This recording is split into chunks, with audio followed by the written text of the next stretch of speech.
Good evening, everybody. Good evening. Good evening. I am so delighted to be here with you. Pay no attention to the tears. I am delighted to be here with you. When I pulled up here and I saw the line, I couldn't believe it because it says to me, we're all in this together. We care.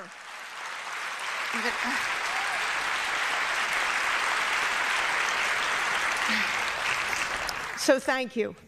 Thank you for taking the time. Thank you for being here on this magnificent night. Isn't it a gorgeous spring night? We deserve a gorgeous spring night. I am so delighted to be here with you and to talk about what I am thinking about too much, 24/7. If there's more than 24/7, I'm doing that too. And I know all of you are too. Literally, it shows we care. We're citizens who care about this country, the direction of this country, and equity and justice and democracy. So I am happy to be here with you. And I'm mindful of you. It takes a lot for you to be here. There's a lot you could be doing instead, especially on this beautiful night. I'm mindful that it's Holy Week. I'm mindful that it's Passover. I'm mindful that today is Holy Thursday and Sunday is Easter for those of us who celebrate that. I'm a person of faith. So for you to take the time to come means a lot to me and to my whole team. And to those who are watching, we're also on C-SPAN apparently. Thank you. Thank you for bothering to watch. Thank you. Yes, let's give it to them.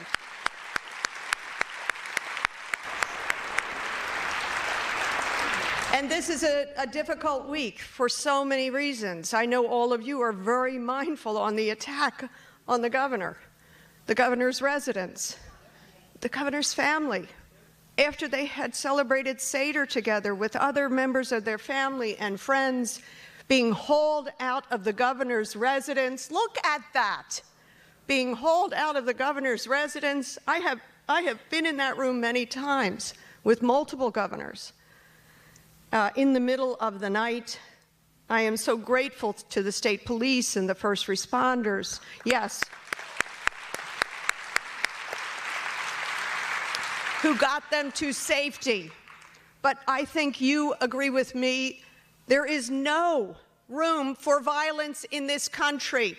There is no room for political violence. Let's not hide from it. This could have killed the governor and his family. It is shocking. I don't know if you saw the email from Patrick Murphy. It was beautifully written a couple of days ago, saying in any other world, at any other time, this would be the news for a really long time. But suddenly, in this flurry of disasters, it is not. Let us not forget this. Violence, political violence, is not acceptable.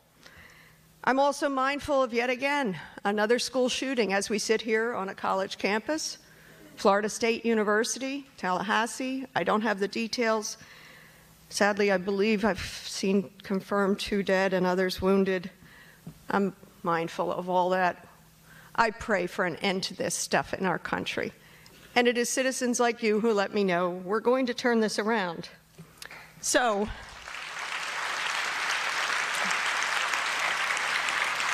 I know my team is already saying she's going too slowly here. All right, before we begin, thank you, Montgomery County Community College, President Dr. Victoria Bestecki Perez. A round of applause for this magnificent college that educated me. I took courses here. My husband, who's in the back row here, is a Hall of Famer for taking his education, part of his education here. Thank you for hosting us, Montgomery County Community College. Thank you, especially to the campus safety team and the Whitpain Police for keeping you and me safe tonight. I really want to thank them. Finally, a special thank you to my family. I see many of them right here up front. Thank you, family, and my husband in the back. My family up front, thank you very much for being here. Brothers, sisters-in-law, sister, nephew, brothers-in-law, the whole team, thank you. And to my colleagues and coworkers, I see so many of them here. Do you mind, could you stand, coworkers? Well, actually, wait, we're going to go back. Family stand. A round of applause for my family.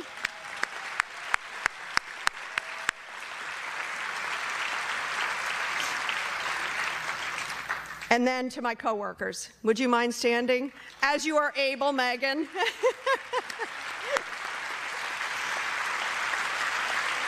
We have folks here, there we go, Andrew in the back. We have folks here from DC and the district. They are here to serve you 24/7, so I'm so thankful for them. So here we go. Let's get started. Tonight we're here in Bluebell. You see the star in the district. Behind me or right here is the map from Cheltenham to Reading Airport. This is our beautiful 4th Congressional District that I am privileged to represent. And normally in a town hall, I would begin with what I would call the state of the district. But this is not normal times, so this conversation is going to be a little bit different. I hope you'll bear with me, and I hope you will understand. So I'll discuss a little bit of what has happened this year in the big picture sense, and do a little bit more of a deeper dive into the 88 days of the Trump administration. And finally, and most importantly, and I mean this sincerely and my team means this sincerely, I need to open it up to all of you. Thank you for RSVPing. We have a capacity, beyond capacity crowd. This is a 500 seat theater. I thank you for all being here. We're in overflow mode, so it really means an awful lot to us. So here we go. If I've got this right, team in the booth. Yeah, that's it. We got it. Let's talk about what we're living through. What we're living through is literally a test of our democracy. You know it. That's why you are here. That's why you brought tears to my eyes to see you in line tonight. This is a test of our democracy. After the Constitutional Convention in 1787, which took place just a few miles down the road in Philadelphia, Mrs. Elizabeth Willing Powell, one of the very few female political powerhouses of the time, asked Benjamin Franklin as he came out. She said, Dr. Franklin, what have we got? A monarchy or a republic? Franklin replied, a republic if you can keep it. If you can keep it. Aren't those words important? They're sad words, but I actually think they're a call to action. Sad that Franklin added the qualifier, if you can keep it. It's on us. There are times, generations, when we have to be responsible for keeping it. So these are not normal times. You see a glimpse of the incompetence, the lawlessness, the uncertainty of this administration. In just 11 weeks, President Trump has managed to lose this country $11 trillion in wealth. $11 trillion from your retirement accounts, your savings accounts, your education accounts.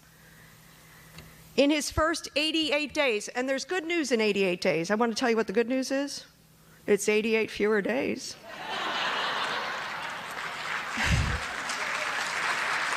You gotta find the bright side.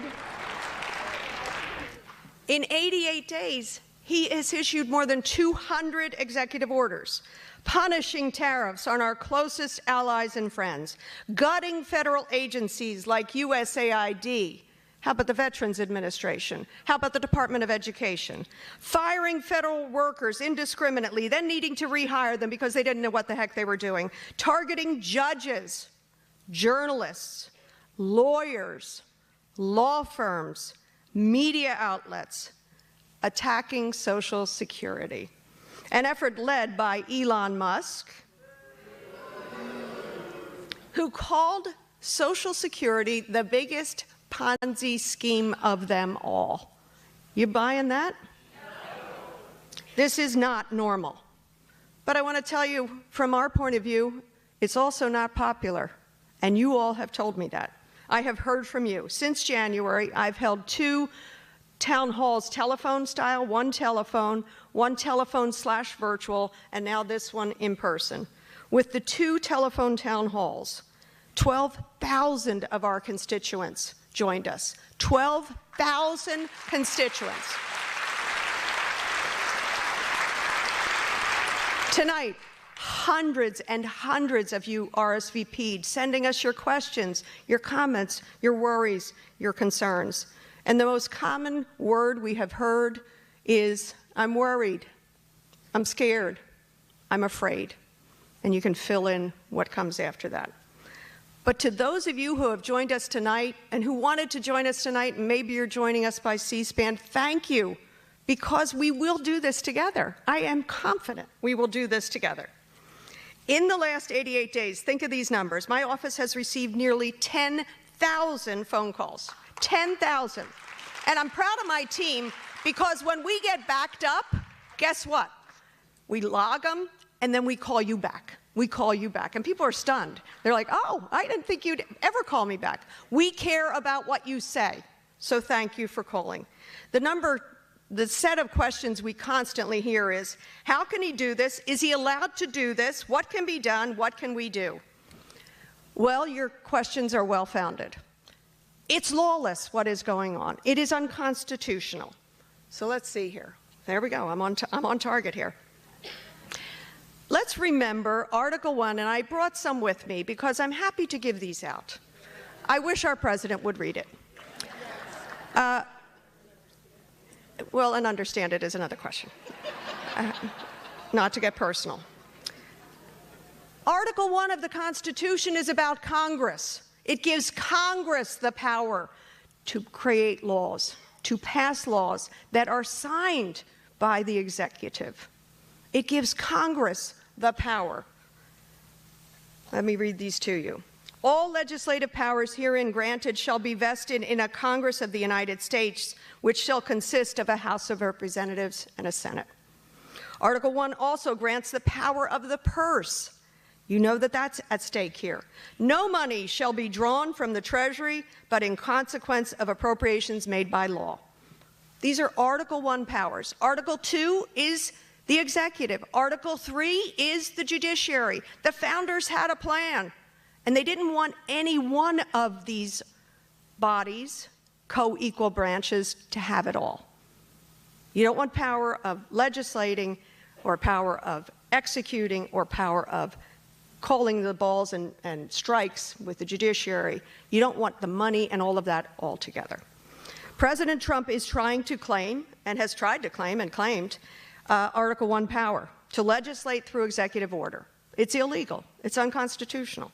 That's why Democrats and partners like Democracy Forward, whom you're going to hear from for just a few minutes tonight, are fighting him in the courts. Hundreds of court cases. And when Mr. Trump tries to withhold funds from Congress already appropriated and that the president signed into law, that is blatantly unconstitutional. This is basic civics. You know it, I know it, we have to keep reminding the White House of it. And what is the result of all of this, these 88 days? What the result is self-inflicted harm to the American people, to our country, to our standing in the world. Here's just a few examples. The Trump administration is imposing and then unimposing massive tariffs repeatedly. Look at the stock and bond market right here. I had people come up to me at the rally in Philadelphia saying, I am a retiree. I just watched my retirement account lose $100,000, and I'm a retiree.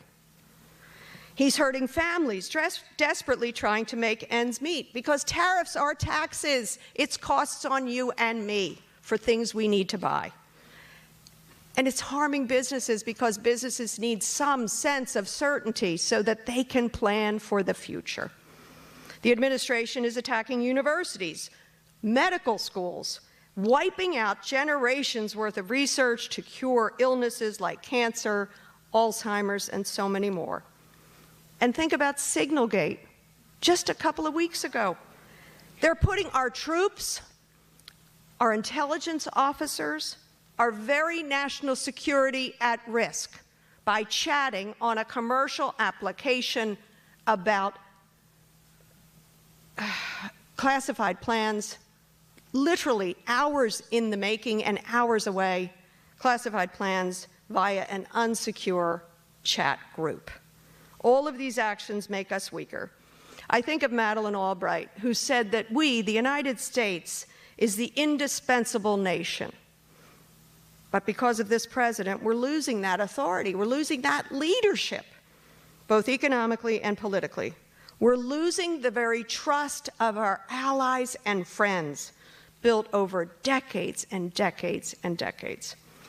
So what's at truth? As much as this seems like a fog and it's dizzying and that is deliberate, it's very simple. What is at stake is the truth.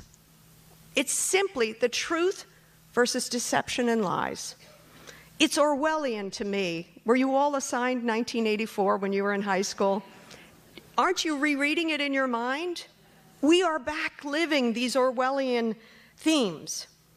They're trying to convince us that the sky is green and the grass is blue, or that a two-page, and I'm going to hold it up for your benefit, two-page, 9-0 Supreme Court ruling by the Supreme Court is something that it's not. Did you see the meeting in the Oval Office where Secretary Rubio, you're paying attention, I don't need to tell you, Attorney General Bondi, Stephen Miller, the president sitting there, and the president said, that was for us, right? 9-0, that was for us. And Miller says, yeah, that was for you. That was for you. No, it wasn't. The Supreme Court said the district court order remains in effect. The order properly requires the government to facilitate Abrego Garcia's release from custody in El Salvador to ensure that his case is handled as it would have been if it had not been improperly sent to El Salvador. That's what it said. That's what it said.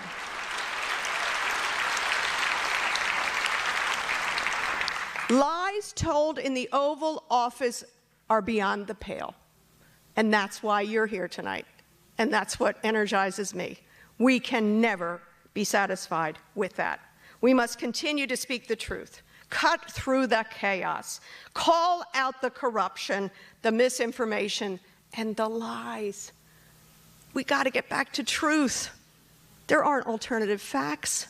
We got to get back to truth.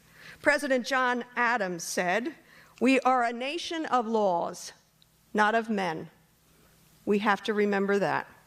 All of us, you and I, must stand up for the rule of law, for our Constitution. So before I turn to what we together will be able to do, I do have a special guest because I thought it would be helpful for you to know and have an update on what's gone on in the courts. Nikki McKinney is a senior advisor for policy and public affairs at Democracy Forward, a nonprofit organization that has been leading this fight in the courts. Nikki joins us to provide an overview, just a few-minute overview on the current legal landscape against the Trump administration. So many lawsuits at stake. And I thank Nikki for being here. They are working directly with us, or at least keeping Congress, my caucus, informed. They've come in and briefed us multiple times. And so, Nikki, I am so delighted you could join us. Meet this gorgeous Montgomery County crowd. The floor is yours. Thank you very much, Representative Dean. It is such an amazing opportunity to join you and the people of Pennsylvania's 4th. Like a hometown girl, in that my great-grandmother, my Nana, and Poppy all grew up in Reading, just outside of the borders of the 4th District. So I feel like I am amongst friends. As the Congresswoman said, my name is Nikki McKinney, and I'm Senior Advisor for Policy and Public Affairs at Democracy Forward. And as you've heard her say a number of times, it has been 88 days since the Trump inauguration, and my organization and our partners have really been on the front lines of protecting our democracy, filing litigation and winning in court on behalf of nonprofit organizations, veterans groups, houses of worship, federal employees, unions, and more. To date, Democracy Forward and our partner organizations have filed more than 195 lawsuits against more than 57 executive orders and actions. And Democracy Forward alone is responsible for more than 40 of those legal actions, and we have launched 76 investigations since Inauguration Day. And again, if you leave with no other message tonight, we are winning. Democracy Forward won the first court order and only nationwide order to prevent implementation of the OMB federal funding freeze memo, which would have disrupted the provision of essential services from child care to elder care to food services to health programs to community initiatives and more. That order has been extended and remains in place.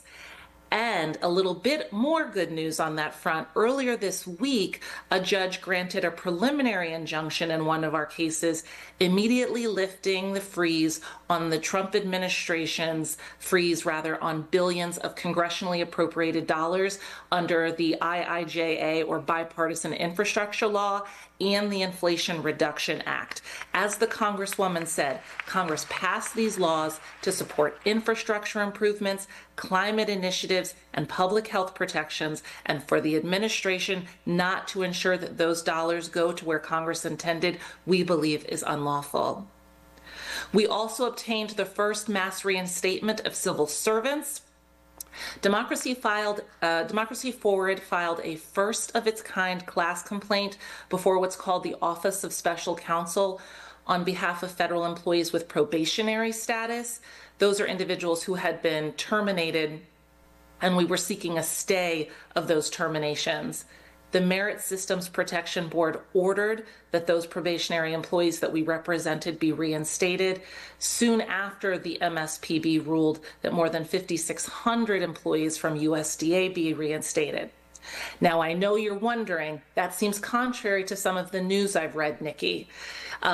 As you read, the Supreme Court did rule that the administration could move forward with certain terminations at several agencies, including USDA, but that is a case separate from ours. So part of the litigation strategy amongst our organizations is to represent unique clients in various courts and in various vehicles, such that we can hopefully see positive outcomes for those workers. So while we were disappointed by the Supreme Court decision, Democracy Forward, along with our partner organizations, are going to continue to fight for federal workers. The representative brought up CFPB. We sued to stop the acting director of the Consumer Financial Protection Bureau, Russ Vought, from unilaterally defunding the CFPB and forced a court-ordered agreement preserving funding for that agency. And you've heard a lot about Doge and Elon Musk. In two federal cases that Democracy Forward brought, the government has been ordered to provide deposition or live witness testimony in our cases, so a little bit of transparency will be able to be found in those cases. And even more recently, a federal court judge blocked Doge from unlawfully accessing your Social Security records, ordering for the first time since the president took office that Doge delete and disgorge of every piece of data it wrongfully seized. That is a win for you. But make no mistake about it, friends, the threat to our democracy is real. Each and every day we are seeing new attacks on our institutions, on our laws, and on those who wish to protect and defend them. We have filed litigation against President Trump's executive order to dismantle the Department of Education, and we will use every legal tool to ensure that the rights of students, teachers, and families are fully protected. And the Congresswoman talked a lot about a case involving the Alien Enemies Act. The president's invocation of wartime authority, which is not needed to conduct lawful immigration enforcement operations, if you're wondering, is the latest step and in the accelerating authoritarian playbook that should really give us all pause. Every American should be concerned by this illegal expansion of wartime efforts when we are not, in fact, at war. And the Congresswoman also mentioned, I really appreciate you saying this, ma'am, the administration's attacks on the legal profession, on judges, on those of us who wish to represent individuals who should have a day in court is also really concerning. And that is a red and a blue issue. Trump is losing in court, and so he now wants to come for the third branch of government. It's the only reason. His increasing targets of lawyers and the legal profession and judges is really in response to the number of instances where communities across the nation, including Pennsylvania's 4th Congressional District, have had to go to federal court to protect their rights from this administration's overreach. Before I sign off and leave time for you to speak with Representative Dean a bit more, I did want to make sure that the constituents, ma'am, had a few resources that Democracy Forward has made available. We launched an initiative called Democracy 2025. We launched it after the 2024 election. There is a public-facing website. If you just go to www.democracy2025.org, there is information there. There's an executive order response center. There are resources and information about cases that we are bringing. So I would really recommend, if you are interested in engaging in any of the litigation or understanding more about it, please go to www.democracy2025.org. And if you are a federal employee, if you know a federal employee, if you love a federal employee, we also launched an initiative called Civil Service Strong. This is an initiative supporting the independent, nonpartisan civil service that is here to protect and provide for all of us. So if you'd like to go there, that's www.civilservicestrong.org. There are resources, frequently asked questions, including information about a brand new initiative that we just launched yesterday that I want to make sure everyone knows about. It's called Rise Up Federal Workers Legal Defense Network. We launched this alongside our partners in organized labor. It is a brand new project designed to connect federal workers whose rights have been violated by the Trump administration with free legal support. So please get out your pens. The website for that is workerslegaldefense.org. That's workerslegaldefense.org. If you go there and you are a federal worker and you're looking for support, there is an access point for you there. And if you're a lawyer interested in joining the Legal Defense Network, you can sign up on that website as well. With that, ma'am, I will end my remarks and turn things back over to you. Thank you so much, Pennsylvania's 4th. I feel like I've grown up alongside of you. Thank you for the opportunity to be here. Congresswoman, back to you.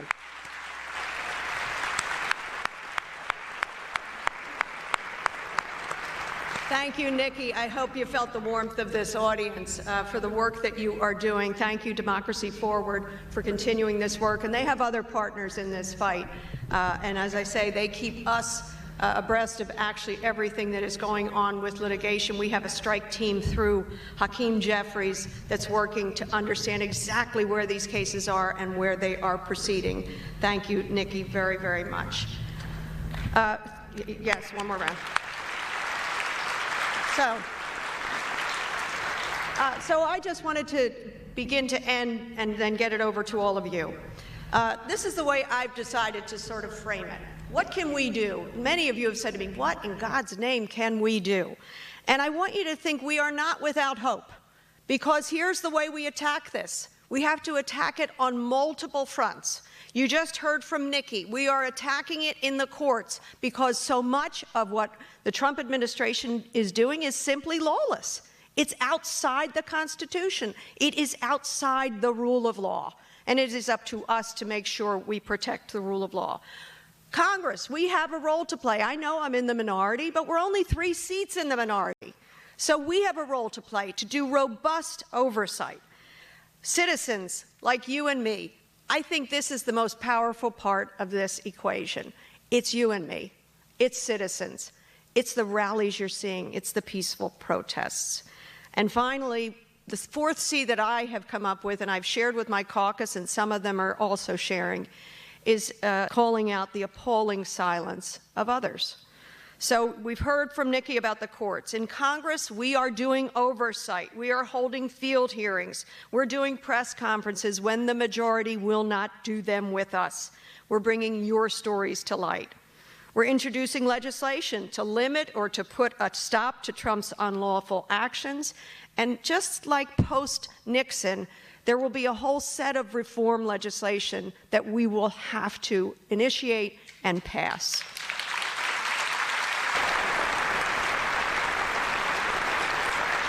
remember, we're Democrats, only 3 seats in the minority. Help me find 3 Republicans. I'm sure they're there somewhere. I'm certain of it.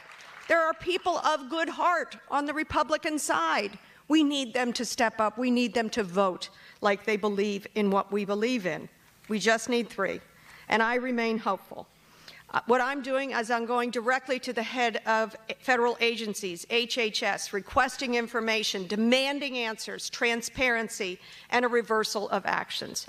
House Democrats have also unanimously, I hope you've seen this, opposed devastating bills by the Trump administration, like the House Republican budget blueprint, which would gut Medicaid, gut it.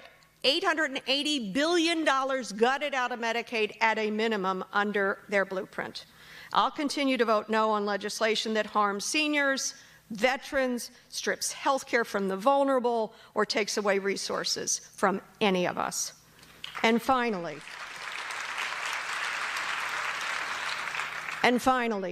in this notion of citizens and you and me, that's where we come in. We all come in. Please keep doing what you're doing. You're calling me. You're calling representatives. Call representatives in other districts who maybe aren't voting the way they ought to be voting. Call them. Call our senators, both senators. Call them. Let them know what you are thinking, because they need to be responsive to you and to me. I have to tell you, it works. Take a look at what happened. You remember when Trump came in and he immediately was shuttering USAID. We were flooded with phone calls, but so was everybody else, including Republican representatives. Everybody was flooded. And what did they do? They walked it back within a matter of 48 hours. I am convinced that's because of you. I am convinced that your voices were heard, and they had to pull that back because of public outcry. But then the other thing that I say is, and I was a teacher for 10 years at LaSalle University, and I don't care what course I taught Martin Luther King's letter from Birmingham jail, and so I might be throwing off my team, but can you pull this up? Uh-oh, that's not where I was going. Sorry. Sorry, I threw you off there. Sorry, Aileen. Sorry, Katie. But I taught the letter from Birmingham jail because no matter what you're thinking, read and reread that. It is such beautiful eloquence, argument, and so much of it is relevant again today. And so what he said in part of his letter from Birmingham jail that rings in my ears is, we will have to repent in this generation, not merely for the vitriolic words and actions of the bad people, but for the appalling silence of the good people.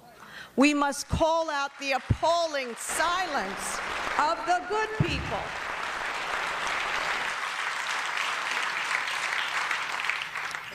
And as much as we call it out, there's a second part to that equation, and maybe it's because of my faith and it's Easter week. We have to invite them in. We have to say, it's okay. Maybe you got it wrong. Maybe you were silent in the past, but you don't have to be silent anymore. We ask you, join us, be unified with us in lifting up our democracy. I invite those who have been silent back. I invite them to be part of lifting our democracy and protecting the rule of law. Because I am convinced, I'm an optimist, there's no two ways about it, we will stop this madness. President Jefferson said, when injustice becomes law, resistance becomes duty. It's our duty, right? It's our duty to keep showing up, keep peacefully protesting, however you can, whatever you can. It doesn't matter if you feel like, oh, this is too small, I'm not doing enough. No, nothing is too small. Keep doing whatever you can.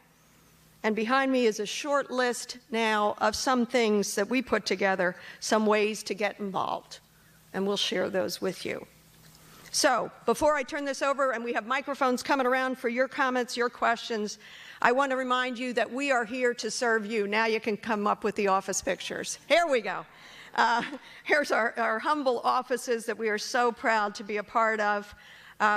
My team, wave your hands team, we are so happy to be able to serve you every single day. Look at us, so great you're here. It is our office's most important duty.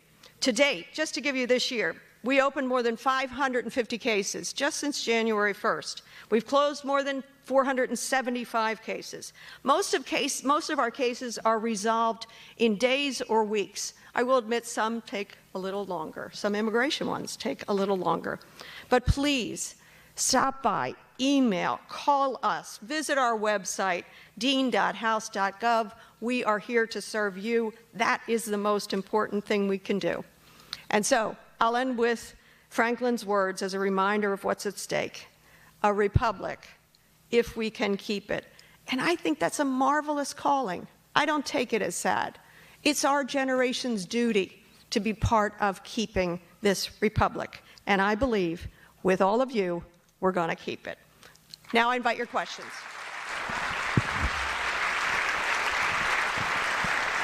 I believe we have Mike and Walt on the microphones. If you just raise your hand, they will come to you and you can ask your question.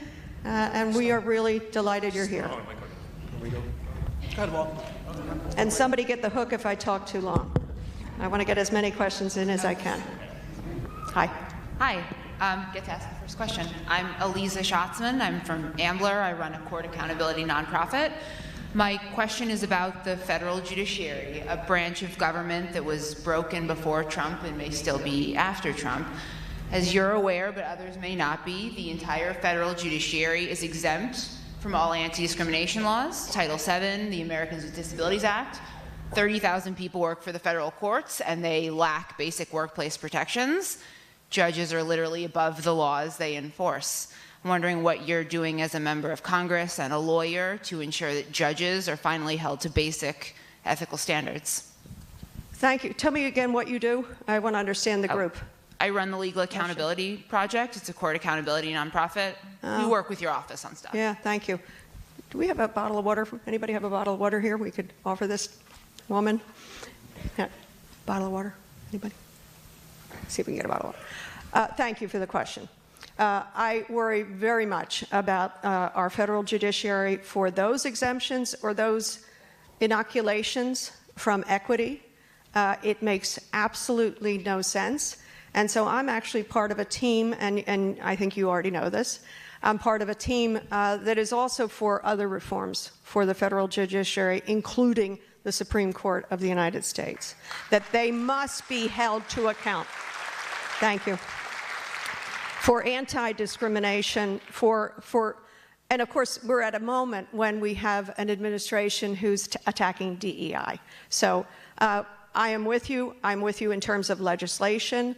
It is going to take massive reform when we get past this administration. But I will layer into that, which I know you're very keenly aware of, that the Supreme Court it just enjoys freedom from any kind of ethical code, any ethical standard. I'm a lawyer. I'm required to abide by an ethical code and an ethical standard. All judges are, but for the Supreme Court of the United States. We have multiple pieces of legislation to make the Supreme Court to be held accountable for conflicts of interest, for receiving gifts, expensive trips, a $269,000 luxury motorhome gifted to him and never reported. Not to mention, not reported, I'm mindful it's very much tax season, not reported on his income tax as income. I am with you on the legislation, and in a new administration with a Congress majority of folks who care about discrimination, who care about ethics and codes of conduct, we will get it done. Thank you. Thanks for your work. We have Mike coming over here. Hi, Tina Martin from Penland. First of all, quick plug for your office. A couple of years ago, I had a big battle with the IRS, and your guys helped me out, and the whole thing got resolved. So Hear, hear. Good job, guys. yeah.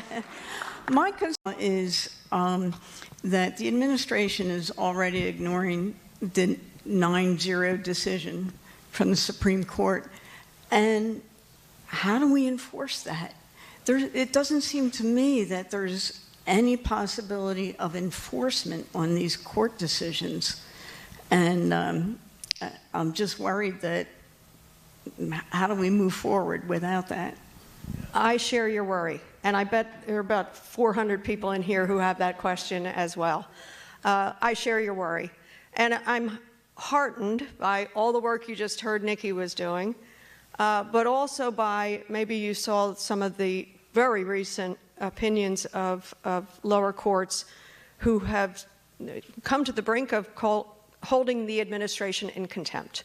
That's the mechanism. The Supreme Court will need to use the mechanism of contempt.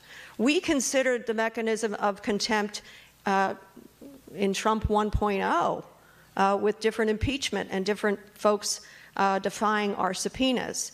So I share your worry. I pray to God that the courts hold, including the Supreme Court, and holds them to account, which means holds them in contempt when they defy the Supreme Court or any lower court ruling. There's quite an eloquent opinion that was released today, and I'm forgetting who it was, the circuit court judge, federal circuit court judge, who was asked to clarify about facilitate, the 9-0 opinion, and she said, facilitate is an active verb. I mean, it is really elementary, right? It's elementary school. It's an active verb. It means make it happen, you know, but she also goes on to some other eloquence. So I pray to God that the courts are the backstop. I pray. And I'll tell you, our Judiciary Committee and oversight committees and all of us are going to fight for it. We have Walt is up. Hi, Representative Dean. Thank you for being here. My name is Brian, and I'm from Shenandoah. I'm one of your constituents, Shenandoah. Thank you. My question to you is, what is the plan? It's a big question. The Republicans had their Project 2025, which most of us have all read, don't like.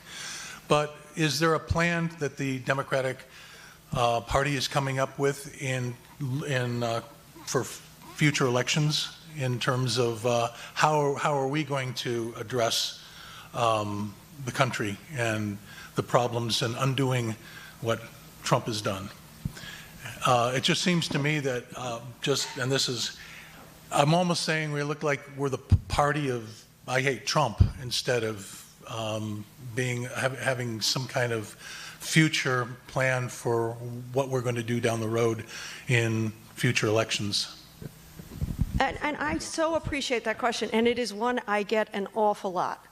And I'm going to start by saying elections have consequences. This man got elected twice. I do not know how it happened. I did everything in my power. This is not a political event. We know that. But I did everything in my power to lift up a candidate I thought would be more worthy, that would be lawful, that would respect citizens and the rule of law. And I was not successful in that. So elections have consequences. Please, I don't have to tell this audience. You all know it. Be sure you vote. You pay attention. We're going to come up on some midterms. We have some important elections this spring, this year, around retention of judges and new judges coming in. But elections have consequences. What are the Democrats doing? I hope you see we're doing some of the things that I suggested there. Making sure we are active in the courts. Making sure we are fighting back against this attack on institutions. And by the way, this didn't happen just with Mr. Trump. I observed this the entire time I've been in Congress. Speaker Johnson served with me on the Judiciary Committee, and they were committed, well before he was Speaker of the House, they were committed to tearing down our faith in institutions. That was their playbook, the Republican playbook. By some, I don't mean to say all Republicans, because I know a lot of Republicans don't believe what's going on is right. But some were committed to this, tear down our faith in institutions, demoralize it, demean them, and now with Musk, cut their numbers in radical, erratic ways, and then privatize. A lot of this is the grift. Let's not forget that. It's the grift. What are Democrats doing? We're going to make sure we get the majority next time around. We have to get the majority next time around, because look what happened when we did have the majority. We had the chance to pass really good legislation.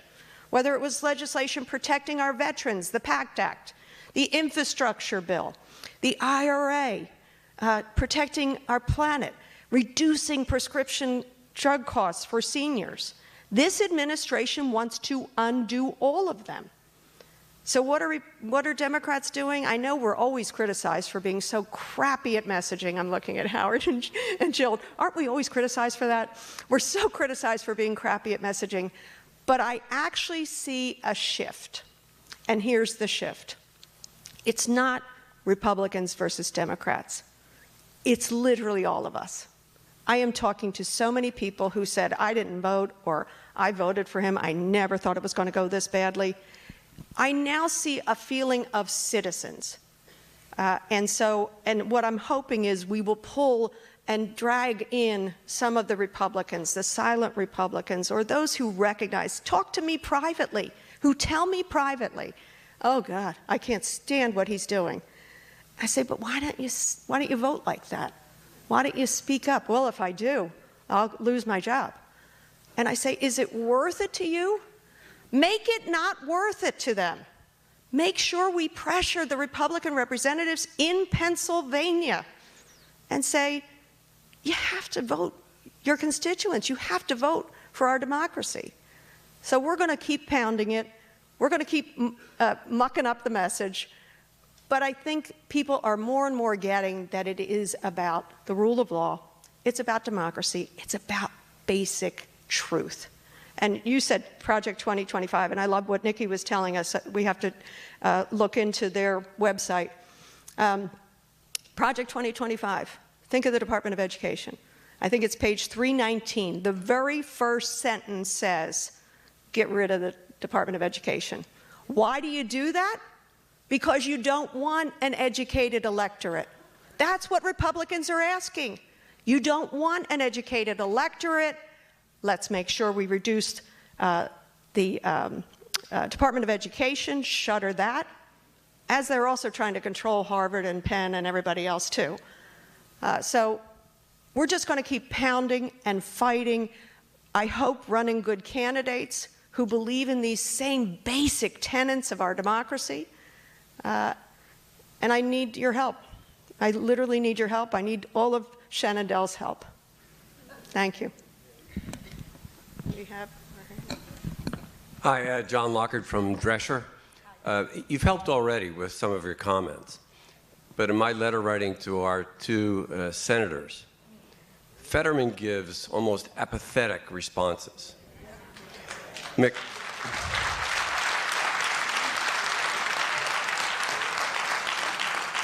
McCormick just seems like a sheep following, using the term that he brought on disruptors for all of his different departments, whether it's Kennedy or Hegseth. You get the drift.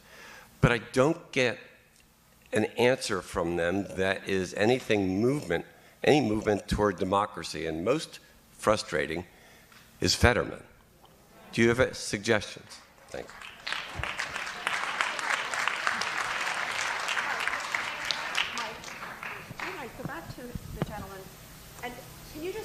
Can you just tell me what answer you do get? Because I've spoken with John.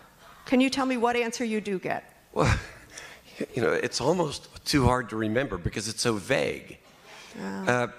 He really doesn't give direct answers when most of the letters that I sent to him were about votes for department chairs like Kennedy Hegseth. He did vote for each. He did not vote for Kennedy, but he did vote for Hegseth, if my memory serves. If I'm wrong, sorry. But in any case, he's just too fishy. I apologize. I don't have a good answer for you. But I've talked with him. I've met with him in his office after a couple of those votes. I called him when I had cast my vote on the continuing resolution, just to say, John, could we talk about this? And I just left him a voicemail to say why I had cast my vote no for that budget framework. because of how harmful it was going to be to everyday citizens, what it was going to do to gut Medicaid. In Pennsylvania, 100,000 people are on Medicaid for mental health and addiction. 100,000 Pennsylvanians. That would gut that, just call them off. So I just told John, I told Senator Fetterman my feelings, and also the fundamental feeling that by this vote, we were giving over the very thing I was talking about there, the Article 1 responsibility that Congress and the Senate has. Why would you ever vote to undercut your own authority? I don't have a good answer for you, but I will tell you what, I'll continue to meet with him, and I will literally tell him your response. And McCormick too. We need both of them, and McCormick as well. I think we've got Walt over here with somebody. Hi, hello. My name's Carlo, and I campaign for you, Madeleine Dean. I'm not a law expert. I'm not a economics expert, but I do know tariffs have been a big issue for a lot of people, mostly with the retirement accounts. And you were just speaking about messaging and how Democrats can do better messaging. And I just have a suggestion on my end that I think that could be pretty effective is that tariffs, I understand what a tariff is. It's a tax on the import from another country. But I think as a whole, maybe the Democratic Party can start referring to them as a Trump tax. Start calling them a Trump tax. That's really all I got. What is your first name again? Brandon? Carlo. You're absolutely right. We have to get better at saying that. It is the Trump tax. I'll give you a simple example. Take a look at and the chaos of the tariffs, the uncertainty of them. Liberation Day, you know that in the White House, hours before he announced that crazy chart of tariffs and his crazy formula, his own people did not know where he was going. That's not sound economic policy. There is sound economic policy to be had around tariffs, to protect workers here, to encourage manufacturing here, to bring in revenues. Obviously, that's not what it was. And I don't know why he's so seized upon tariffs. They show clips that he was seized upon them in the 80s. He knew less then. Actually, he knows less now, I think. But you're absolutely right. It's a tax. So, for example, the craziness, we took a look at manufacturing. The craziness you saw when those tariffs went up, 47% on Vietnam, products coming from Vietnam, when we were actually trying to encourage people to leave China, manufacture in Vietnam or Cambodia, and then we can bring it in here for assembly, whatever it happens to be. It's madness. It is insane. I have likened it to, who was it, Hans Christian Andersen, The Emperor's New Clothes? The emperor has no clothes. He's making no sense. This is not sound economic policy, but to your point, to be really clear, this is just a tax on you and me imposed by Donald Trump. Trump tax, Trump tax. Thank you, Carla. I think Mike has somebody here. Good evening. I'm Joan from Plymouth Meeting. I wanted to know, is the SAVE Act expected to pass? And can he stop the midterms? I am so glad you asked that. The SAVE Act, SAVE or SAVE, I'm forgetting which acronym, SAVE. Sadly, I had a piece of legislation we are renaming because it was the same acronym. So I won't go into that. It passed the House. The SAVE Act it's a voter ID bill. It's a set of voter IDs that would disproportionately harm women. Anybody who is registering to vote or re-registering just because you moved would have to produce certain documentation to show that you are legal to vote, that you are a citizen eligible to vote. And so for a woman like me, my name is Madeleine Dean Canaan. Legally, my married name is Canaan. I work under the name Dean, my maiden name, because I'm proud of my parents and my family. You have to make sure you've got the proper documentation. Your birth certificate says Madeleine Dean, ma'am, and your Social Security card says Madeleine Dean Canaan, and you've got to try to straighten this stuff out. This doggone, disgusting bill passed the House. Obviously, not a Democrat voted for it just 2 weeks ago when we were last there. Oh no, I forgot about them. Oopsie. Okay, most of us did the right thing. I won't judge. I won't judge. But I can judge. Oh. Bad. Exactly. Calling it out. The Senate has not taken it up. I don't believe, and I'm looking for my legislative team here, I don't believe the Senate's going to take it up. I fear that they might, but I hope they won't, and we're talking about our senators. I hope they're strong against this kind of voter ID that will really disenfranchise folks from their vote. But you know what worries me is I think some people think that because it passed the House, it's now the law. It's not. I want to be really clear. It passed the House. It is not the law. So do not have anybody hassle you and say, I need your birth certificate, I need your marriage certificate, I need your Social Security card, I need this, that, and the other thing. Don't let anybody hassle you. And we've seen this before. When I was a state representative, we saw voter ID law passed in 2011, somewhere in that era, that we had overturned, found unconstitutional at the state level. So it is not the law. It is an attempt to disenfranchise folks, people who can't produce a birth certificate, people who can't get the name reconciled, and so I'll be fighting against it all the way. And I'll be talking to Fetterman about that as well.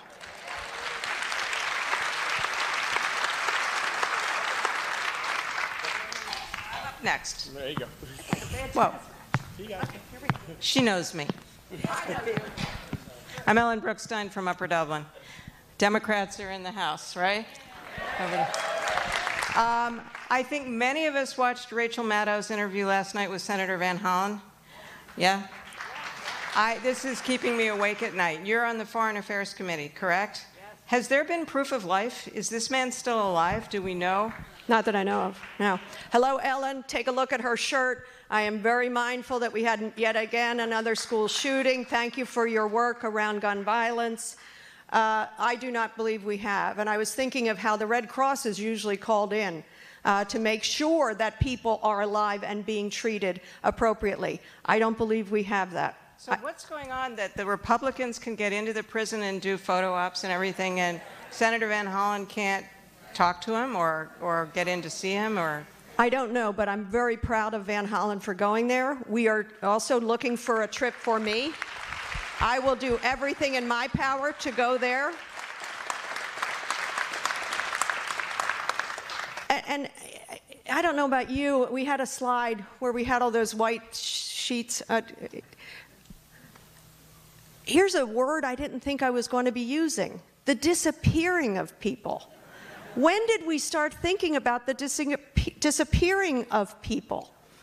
I mean, I'm somebody who cares about words. We're a family that cares about language and words. And people are just disappeared off the street. That man was disappeared from his child. In front of his child, he was disappeared. And you saw the way they treated those men without humanity.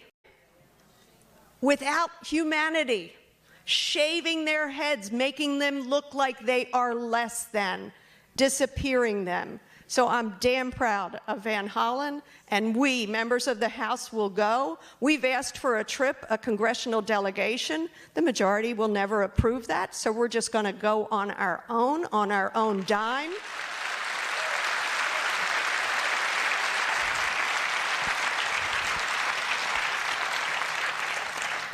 I was thinking, that sad poem.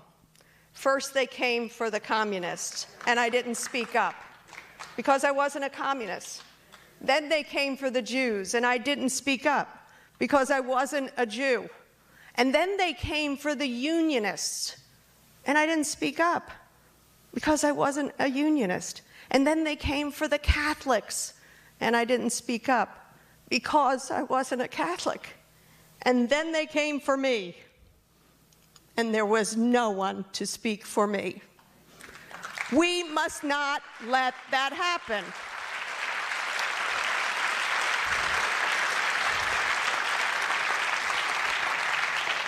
And it makes me so damn mad, because think of what we're talking about, and I have to give credit for Pastor Martin Niemöller, I think it is, Pastor Niemöller, and how he evolved and learned in his own history, in his own life, and wrote that beautiful poem, reminding us, any one of us could be disappeared. My son has a lot of tattoos.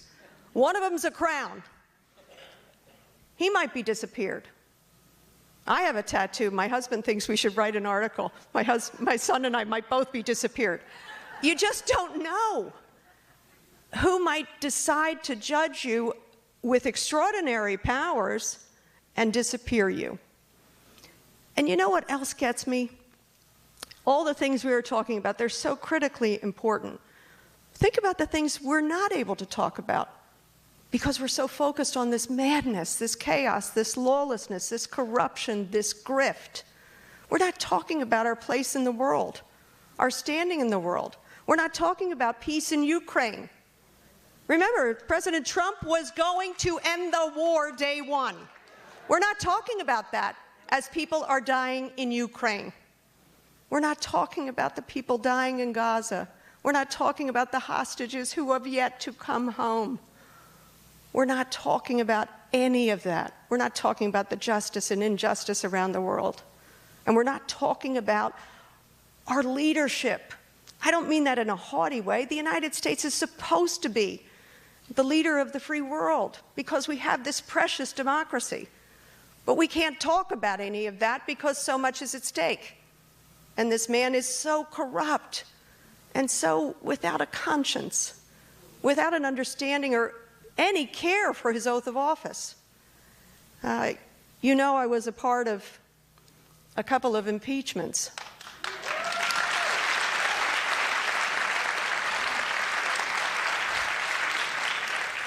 And it was a solemn honor to be an impeachment manager for impeachment 2.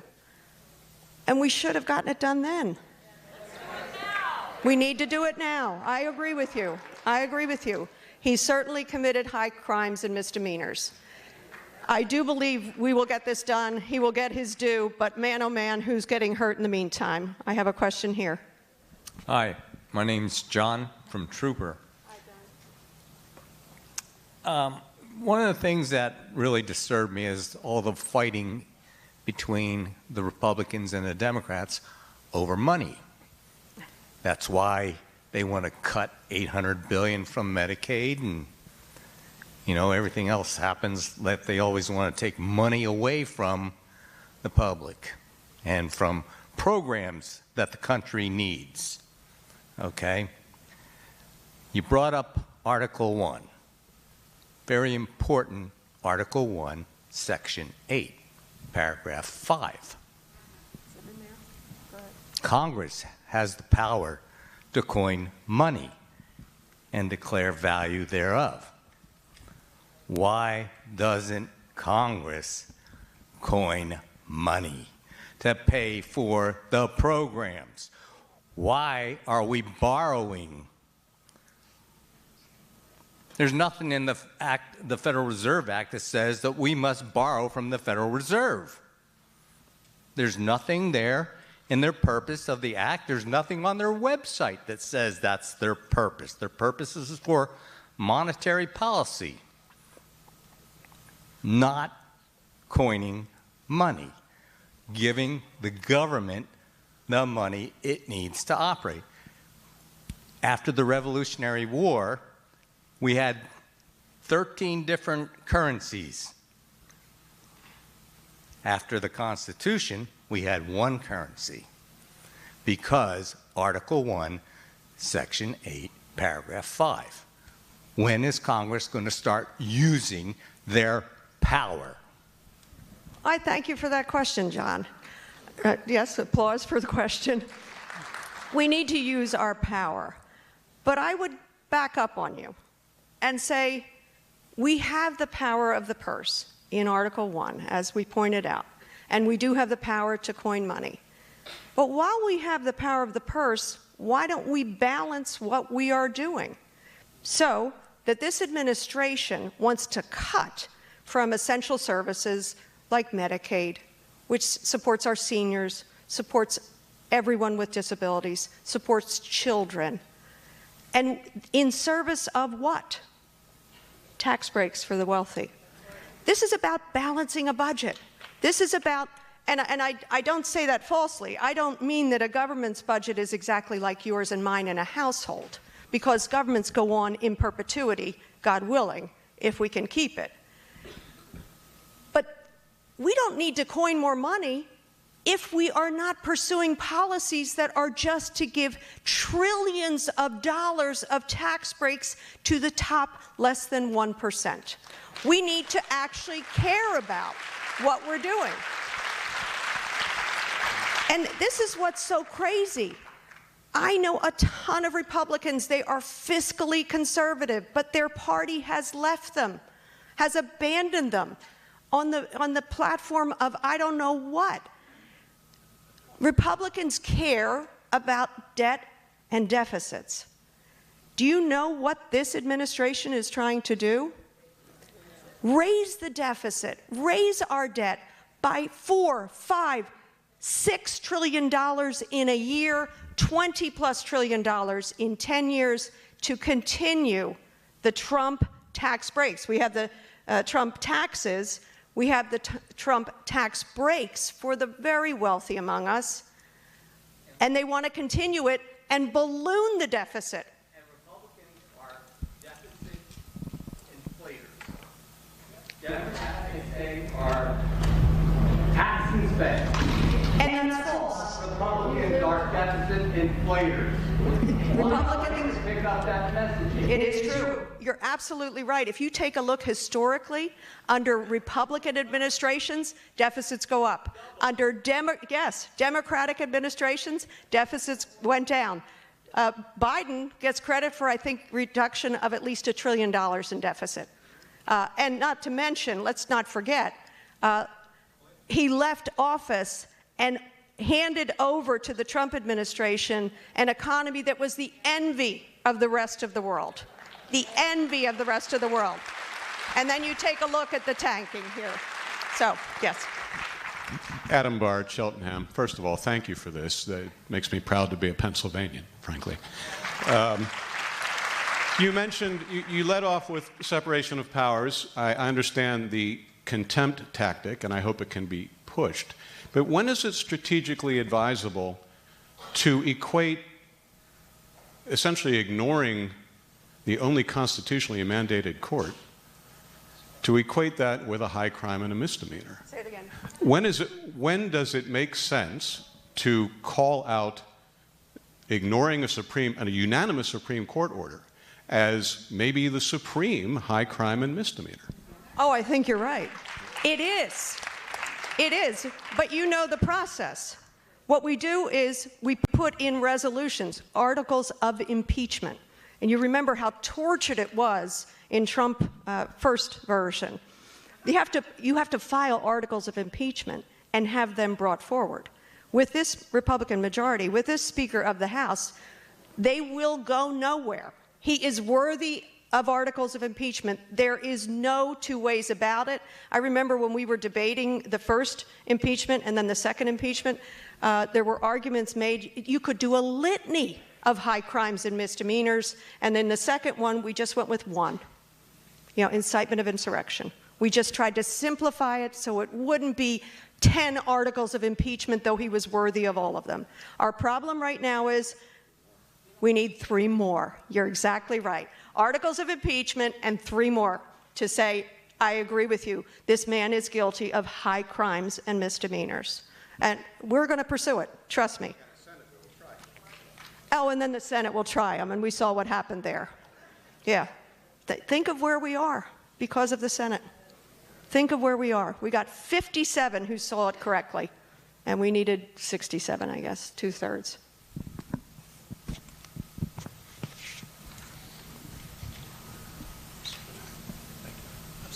Hi, I'm so glad I voted for you.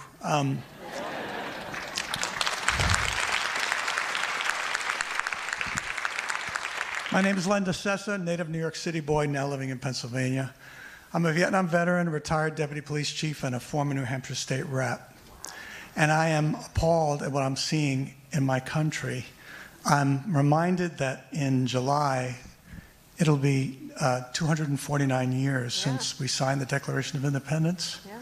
That's roughly 90,800 days. I did the math. In less than 100, this man has torn the Constitution to shreds. Yeah.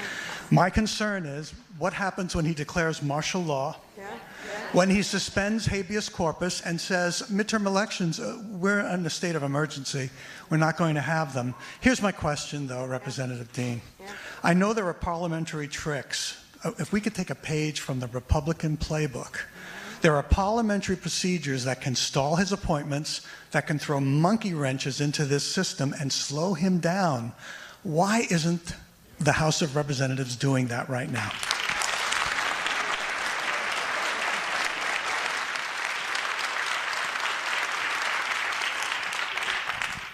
Thank you for your service.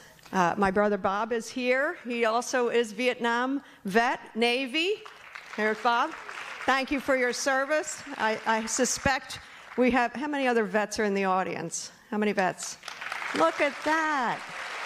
Look at that.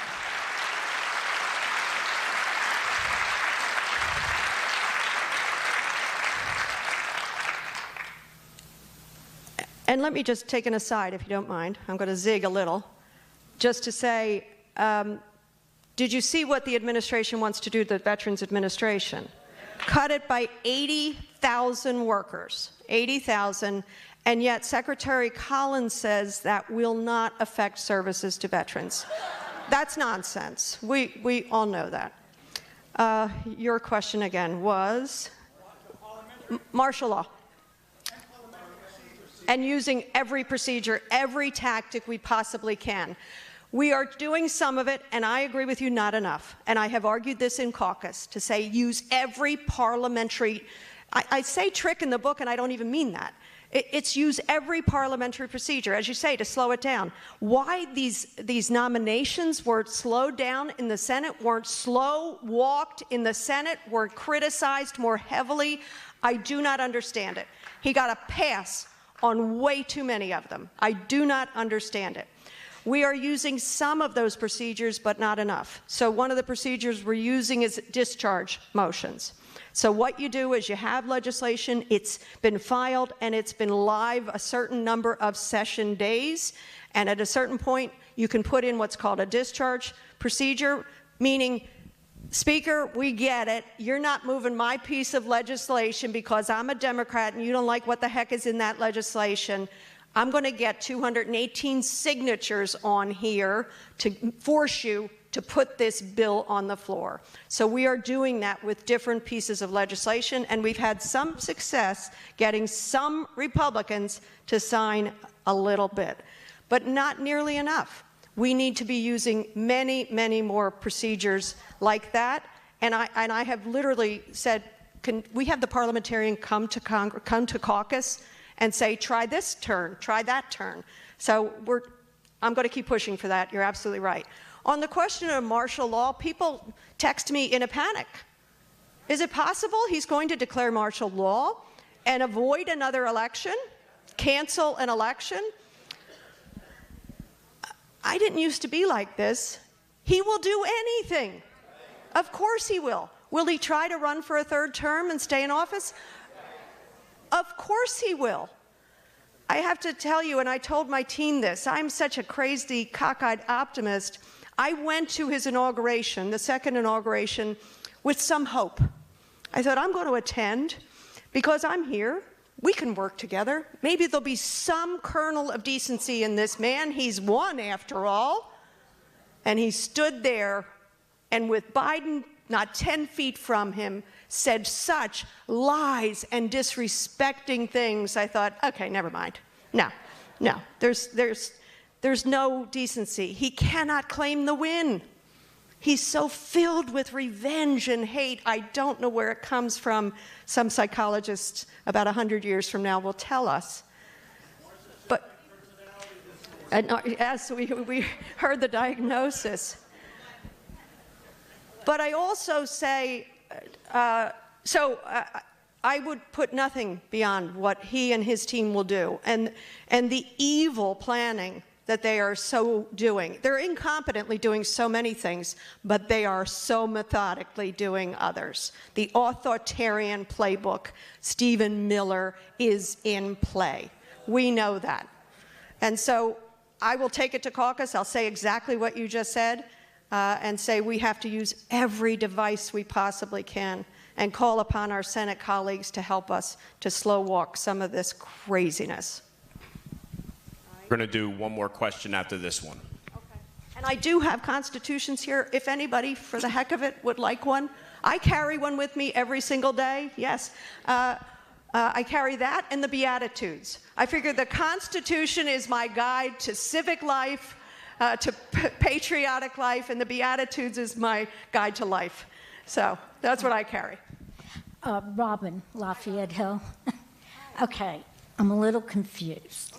Is it correct that Congress does not need to vote on what is already illegal and unconstitutional?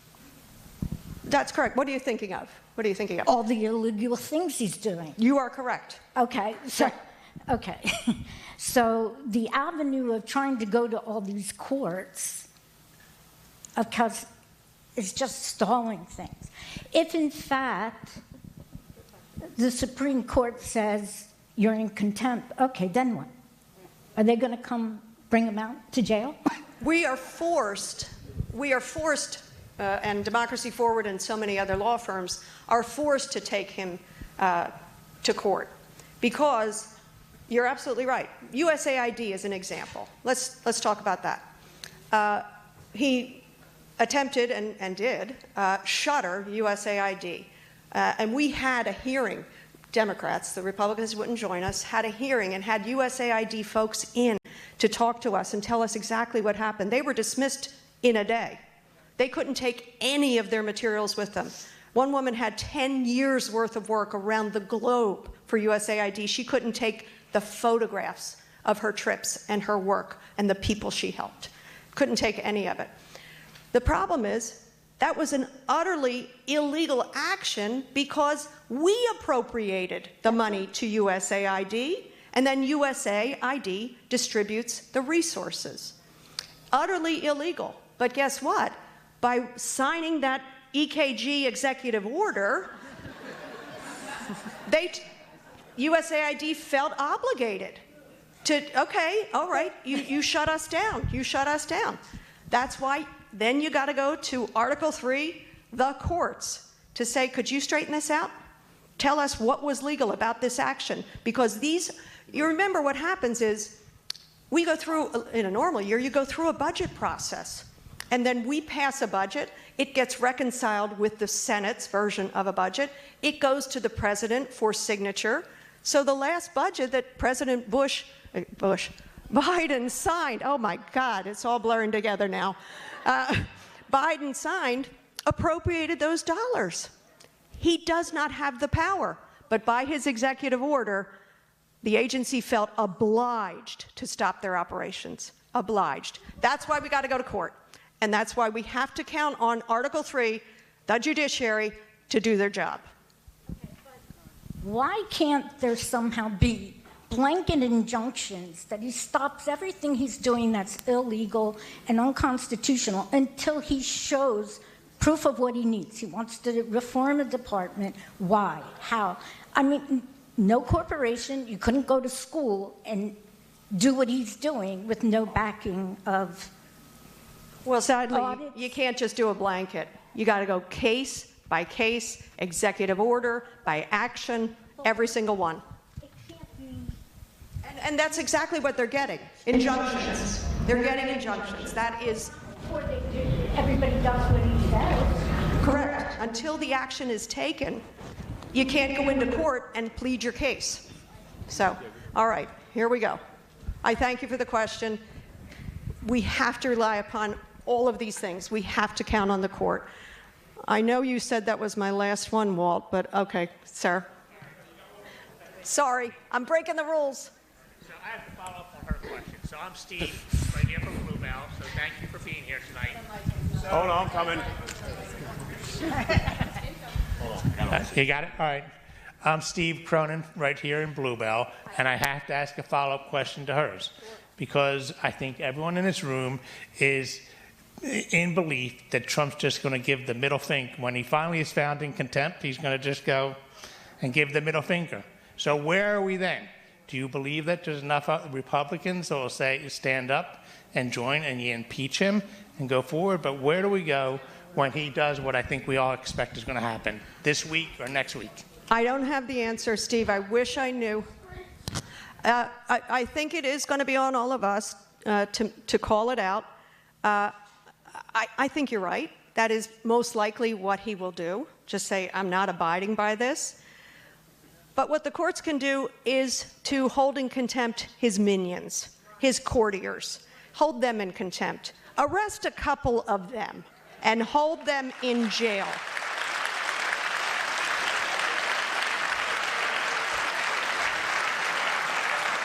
He won't care.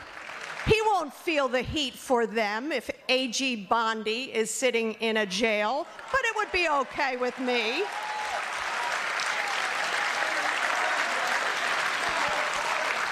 This is the ultimate, I hope, I won't live generations long enough to know, but this is the ultimate stress test of our democracy. Our founders put these things in place, and so I call upon the court, hold him and his courtiers in contempt, because the emperor has no clothes, and neither do they. At some point, Republicans, I believe, and you saw the tariffs, the chaos was so much that you hurt the economy, you hurt people's pocketbooks like that, you hurt the global stock market, bond market like that. That got Republicans' attentions, or those who, as I said, I'm not whitewashing all Republicans. I'm sure there are Republicans, I hope there are Republicans in this audience tonight, because we are all in this together. I didn't get a whole lot of applause there. Anyway, but you're right. I think you're right. He will do what you suggest, but the courts have to hold him to account. Haul somebody into jail. And I have been, the sign has been held up. Wrap it up, Mad. Wrap it up. So I will say thank you. Thank you to all of you.